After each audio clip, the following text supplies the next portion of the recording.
Thank you for taking the time to watch this educational video regarding a sexually violent predator that has moved into our community. We won't take much of your time, but we want to make sure you have all of the information so you can make important decisions for you and your family. I'm Kate Porras. Throughout this video, you'll hear from several members of our local law enforcement community as we discuss why we're doing this community notification, how sex offenders are managed, as well as safety suggestions. At the end, we'll give you information about the specific individual that is the subject of this community notification. In the mid-90s, the federal government established several laws which provide the foundation for Colorado laws regarding sex offenders and why you're watching this video. One law required states to establish sex offender registrations for all convicted sex offenders and ways to track them. Another law requires states to find a means of notifying residents and communities where sex offenders live. A third law provides lifetime supervision for some sex offenders, as well as a national sex offender registry. In general, these three laws mean sex offenders have a lesser right to privacy, and the community and law enforcement have a right to know who they are and where they live, so they can keep people safe. In Colorado, there's a difference between a registered sex offender and a sexually violent predator, or SVP. SVP is a classification given to identify the highest risk sex offenders. Every state has ways of identifying highest risk offenders and of separating them from other sex offenders who may not be given that classification. For example, other states use risk level 1, 2, or 3. The classification does not necessarily describe the sexual offense. Colorado identifies SVPs in two ways, depending on if the crime happened in our state or in another state. If the conviction occurred in Colorado, there are 4 factors that go into determining if someone is classified as an SVP: whether the offender is an adult, the date of the crime and the conviction, the relationship to the victim, and the results of an assessment. If the conviction happened in another state and that state classified the person as a highest risk offender equivalent to Colorado's classification of sexually violent predator, then the offender is given the SVP classification in Colorado.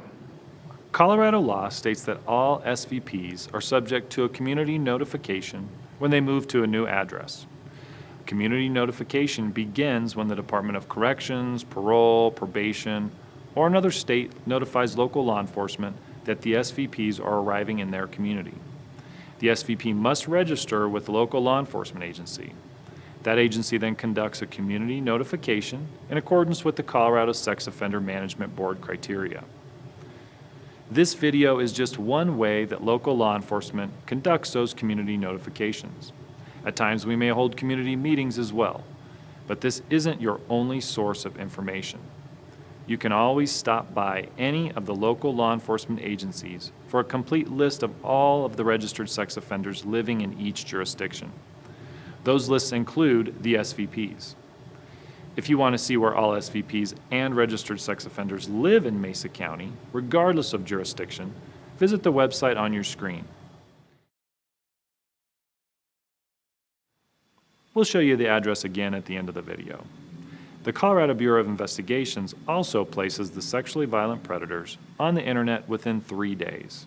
That site is at sor.state.co.us. Some, but not all, SVPs are under criminal justice supervision, such as probation or parole. There might not be a cure for sex offenders, but like any behavioral choice, they can learn new behaviors and skills. That means that some of them can be safely managed in the community. When someone's placed on probation, they usually have standard conditions they must abide by. However, a sex offender placed on probation or parole will have additional conditions they must follow. These conditions tend to be pretty intensive, rather lengthy, and some of them include waiving confidentiality, getting treatment specifically related to the crime, and polygraph testing. Waiving confidentiality is important because secrecy really undermines the rehabilitation efforts and threatens public safety. Sex offenders must be completely accountable for their behavior and agree to these intensive and intrusive measures in order to remain under community supervision. Colorado uses a 3-pronged approach for managing SVPs. On the top is the criminal justice supervision. This is typically probation or parole. On the bottom left-hand corner is the sex offender specific treatment. This is the therapist involved in court-ordered treatment for the sex offender. And on the bottom right, you'll see a polygraph examiner. All sex offenders, including SVPs, who are under supervision while in the community, are required to undergo polygraph examinations on a regular basis. You'll also see to the side community members. That's because we believe that the community can be an integral part of this system by reporting anything suspicious or any wrongdoings to the authorities in an appropriate manner. Locally, you can call 970-242-6707 to report suspicious behavior, or call 911 if you feel it's an immediate threat to someone's safety. There are some important things that you should know about all sex offenders, not just SVPs. And there are some misconceptions that may be out there. In Colorado, 1 in 4 women and 1 in 17 men have been sex assault victims in their lifetimes. Some people believe that the majority of sex offenders are placed into prison. However, most of them are not even caught or detected. And that's because more than 80% of sex crimes are never reported to law enforcement.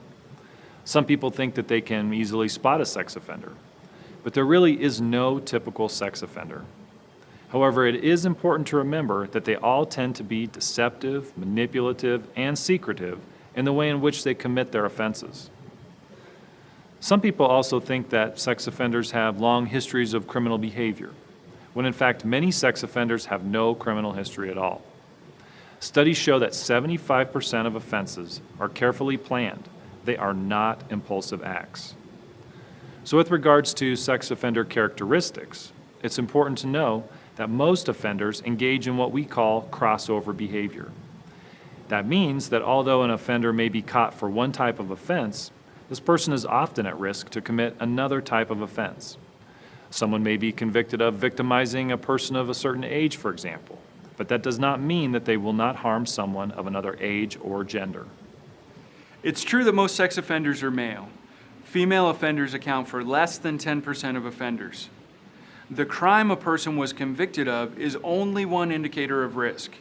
Also, sexual deviancy typically begins in mid to late adolescence. And this shouldn't be confused with juveniles who have committed sex offenses, in that they don't necessarily become adult sex offenders.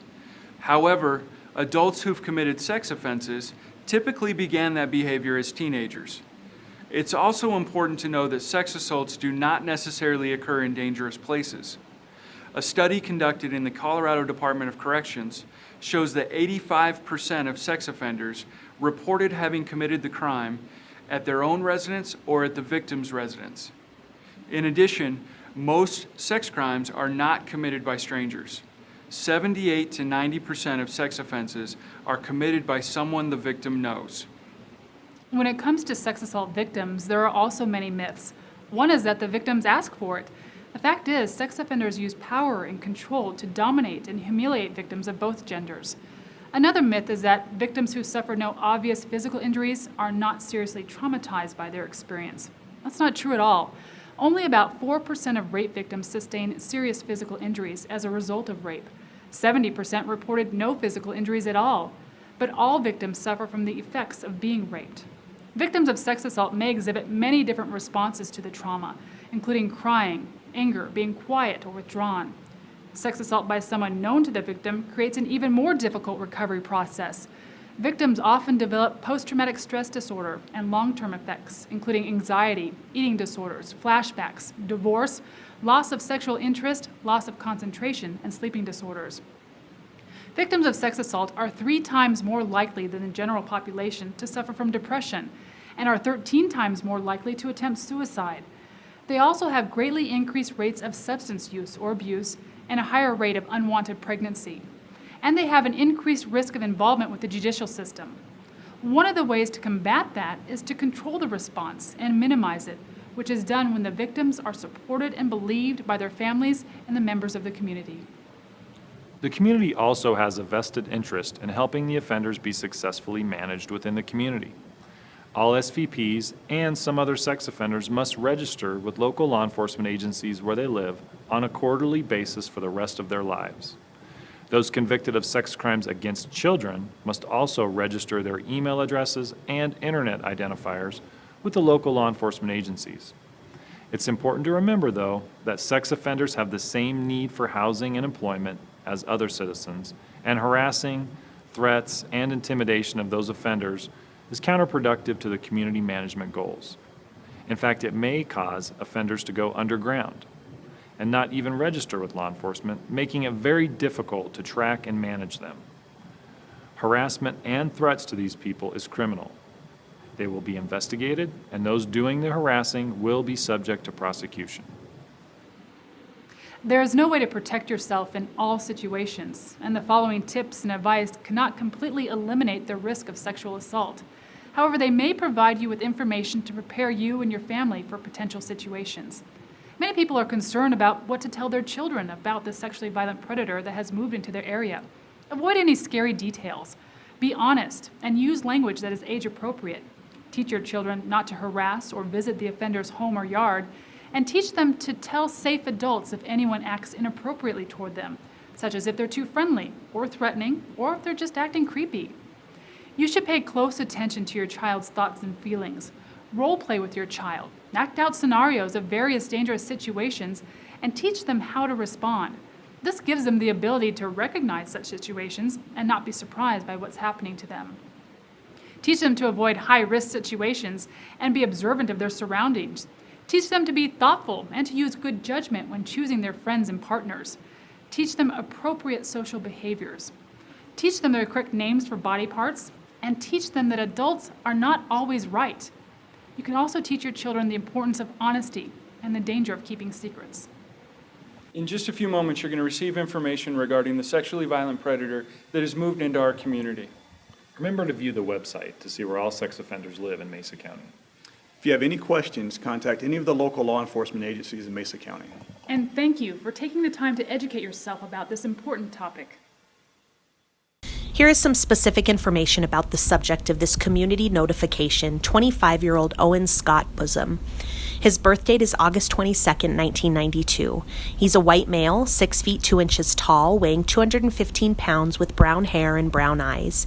He has multiple tattoos covering his entire body, but here are some of note. Jessica on the back of his neck, I'm my own identity across his chest, 303 on the back of his right arm, baby boy on his inner right forearm, a cross on his right shoulder, a cross on his right side, a woman on his stomach, a woman on his left hip, lays across his left knuckles, Roman numerals on his left elbow, Denver nuggets on his right calf, and a $sign on his left shin. He's currently living at 1800 Main Street, Unit A8 in Grand Junction. His offenses related to this mandatory community notification are attempted sex assault on a child in 2013 out of Clear County, Colorado, and attempted sex assault on a child in a position of trust in 2014 out of Gilpin County, Colorado. Owen Busam is not currently under supervision, but is required to report quarterly to the Grand Junction Police Department. There are 279 registered sex offenders in the city limits of Grand Junction and 371 in Mesa County outside of the city limits.